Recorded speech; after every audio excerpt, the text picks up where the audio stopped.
잠을 충분히 자고 휴식을 취해도 피곤함을 여전히 느낀다는 분들이 많은데요. 무의식적으로 하는 행동들이 정신적으로, 육체적으로 지치게 할 수 있습니다. 전문가들은 이러한 안 좋은 습관들이 쉽게 피로를 일으킬 수 있다고 지적하며 라이프 스타일을 약간만 바꾸어도 삶의 활력소를 되찾을 수 있다고 했습니다. 이런 증상이 있는 경우 평소 생활 습관과 식습관 등을 돌아보면 의외로 쉽게 문제가 해결되는 경우가 있다고 합니다. 이번 영상에서는 몸이 피곤해지는 이유와 해결 방법에 대해서 알아보도록 하겠습니다.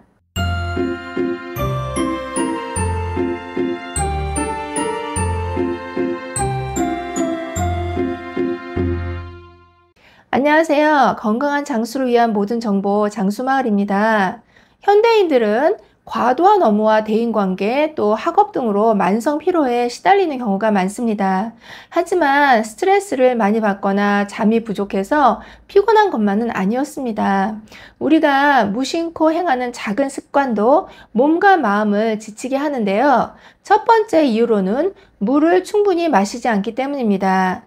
체내 수분이 2%만 감소해도 신진대사에 부정적인 영향을 미친다고 합니다. 미국 스포츠의학 연구소의 에이미 굿슨 박사는 물을 충분히 마시지 않으면 혈액량이 줄어 혈액이 끈끈해지고 이것이 혈액순환을 방해하기 때문에 근육과 장기 등의 영양분 또 산소가 충분히 공급되지 못하게 된다라고 말했는데요.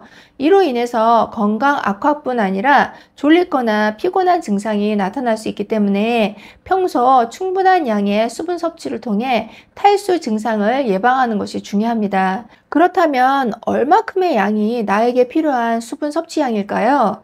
굿슨 박사는 자신의 몸무게의 24분의 1에 해당하는 만큼의 물을 마시는 것이 좋다고 권고했는데요.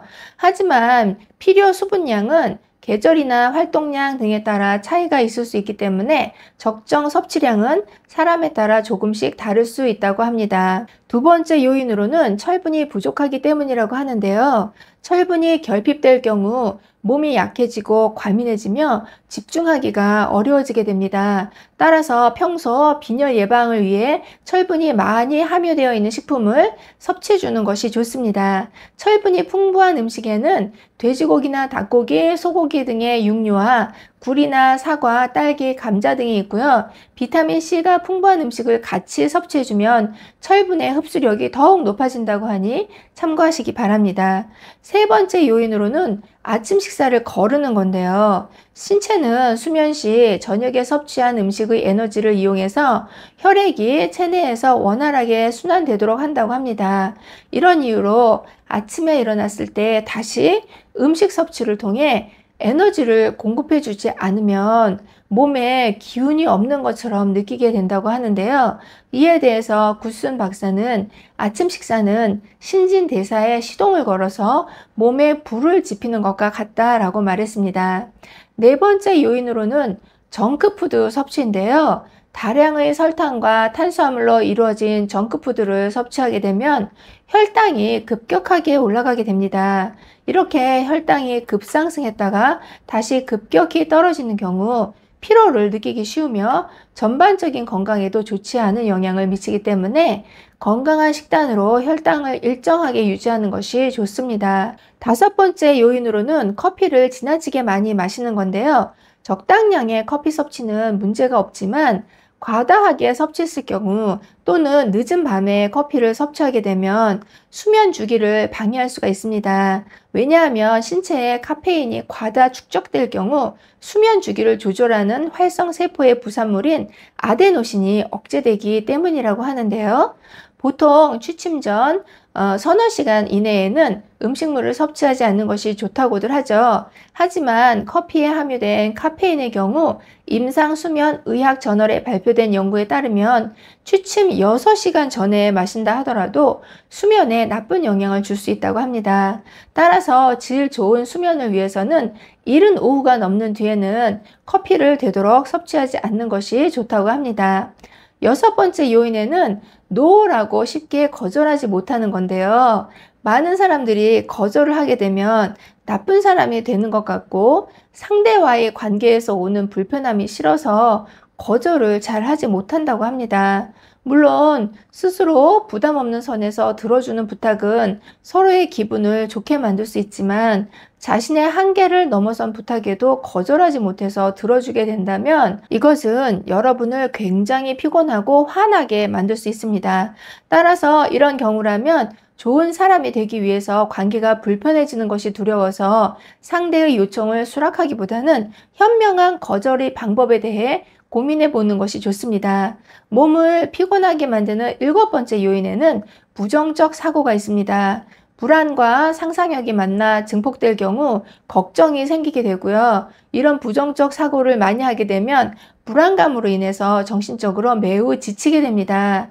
이런 걱정의 대부분은 공상에 불과한데요. 실제 연구에 따르면 걱정의 40%는 절대 일어나지 않을 일이며 30%는 이미 일어난 일, 22%는 굳이 걱정할 필요가 없을 정도로 사소한 일이며 4%는 어쩔 수 없고 나머지 4%만이 우리 힘으로 바꿀 수 있는 문제라고 합니다. 따라서 이렇게 부정적 생각이 드는 경우라면 크게 숨을 쉰 뒤에 정말 일어날 가능성이 있는 일인지 스스로 자문해 보는 것이 좋습니다. 8번째 요인에는 취침 전 와인 마시기입니다. 알코올의 진정 효과로 인해서 취침 전 와인이나 가볍게 술을 한 잔씩 섭취하는 것이 숙면에 도움이 된다고 생각하는 경우가 많습니다. 알코올을 섭취하게 되면 중추신경을 억제해 진정 효과가 있는 것은 사실이지만 아드레날린 호르몬의 급격한 분비를 촉진하기 때문에 결과적으로는 수면을 방해한다고 하네요. 따라서 잠자기 서너 시간 전에는 알코올 섭취를 자제하는 것이 숙면에 좋습니다. 9번째 요인에는 운동을 거르는 것입니다. 시간이 없고 피곤하다는 등의 이유로 운동을 거르는 분들이 많은데요. 하지만 규칙적인 운동을 꾸준히 해줄 경우 지구력과 근력이 높아지고 혈액순환이 좋아져서 숙면에 큰 도움을 준다고 합니다. 실제로 미국 조지아 대학 연구에 따르면 주 3회 이상 20분 정도의 가벼운 운동을 한 사람들은 그렇지 않은 사람들에 비해 6주 후 피로를 덜 느낀 것으로 나타났다고 합니다. 10번째 요인은 주말에 늦게 자고 늦게 일어나는 경우인데요. 별다른 일정이 없는 경우 주말이 되면 늦게 자거나 늦게 일어나기 쉽습니다. 하지만 이렇게 신체 리듬을 깨면 다음 날에도 영향을 미치게 되며 이런 습관이 반복될 경우 신체에 무리를 주게 됩니다. 따라서 주말이라 해도 자는 시간과 일어나는 시간은 크게 다르지 않도록 관리해 주는 것이 좋습니다. 오늘은 여기까지 몸이 쉽게 피곤해지는 이유와 해결 방법에 대해서 한번 알아보았는데요. 오늘 내용도 도움이 많이 되셨길 바라고요. 긴 영상 봐주셔서 감사합니다. 들어가세요.